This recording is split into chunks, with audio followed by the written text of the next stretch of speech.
Well, Cici Rondina, who all of the Filipino fans have gotten used to seeing really explode here. The Philippines go.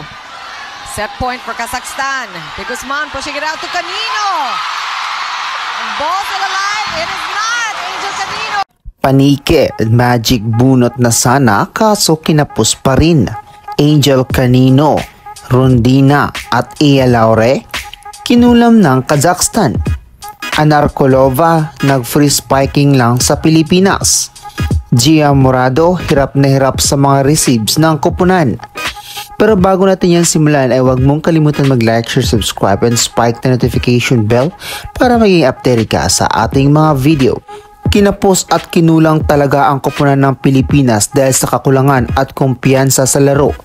Hirap nga ang Pinas na depensahan ang mga atake ng Kazakhstan, lalong-lalo na ang mga atake ni Kapitan Sasa Anarkolova. Errors nga ng Pilipinas ang isa sa naging dahilan kung bakit nakuha ng Kazakhs ang kumpiyansa sa laro. At dahil sa tangkad at taas tumalon ay naibabawan nila ang mga blockers ng Pilipinas. Di nga gumagana ang mga sets ni Gia De Guzman dahil sa na-scout na ng Kazakhs ang mga best player natin. Kaya't pressure na lang ang team kung paano nila pantayan ang lakas ng Kazakhstan. Buti na lang ay pinasok si Ara Panique na nagbago sa timplada ng laro.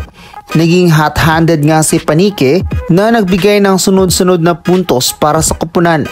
A clutch points indeed and a magic bunot ng koponan.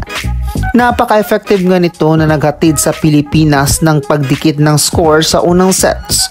Subalit, Panique alone is not enough para pantayan ang performances ng kalaban.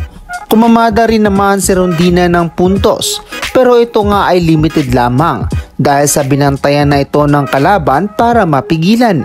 Subalit ganun pa man ay nakapagbigay nga si Cici Rondina ng 50% attacking efficiency. Humina nga ang depensa ng Pilipinas, especially sina Canino, Iya Laure at Cici Rondina, kaya't kinarni na lang sila ng Kazakhstan sa service line. Subalit hindi naman dismayado ang mga fans dahil inilaban naman talaga ng Team Pilipinas ang laban at ipinilit pa rin talaga ng Pinas na dikitan at agawin ang bawat sets. Ngunit kulang pa talaga ang husay ng Pilipinas kumpara sa Team Kazakhstan. We are already there but not the right time. Pero kung matagal-tagal nga siguro ang preparation ng Team Alas Pilipinas ay siguradong papalag ang ating pambato sa lahat ng team sa Asia. Sa ngayon ay laglag na ang Pilipinas para sana sa gold medal match. Ngayon nga ay makikipaglaban sila at makikipagbakbakan ulit sila sa Team Australia na dati nang tinalo ng koponan. Kaya't ika nga ng karamihan ay first time talagang makukuha ng Pilipinas ang medalya sa AVC Cup. Malaki nga ang tsansa na matalo ulit ng Pilipinas ang Australia dahil nga sa init na dala nito sa laban kontra Kazakhstan. So hanggang dito na lang muna mga ka-Spike. May komento ka pa ba dito? Salamat sa pagtutok mga ka-Spike. Sana nag-enjoy ka at sana di ko nasayang oras mo. Kaya't don't forget to like and subscribe.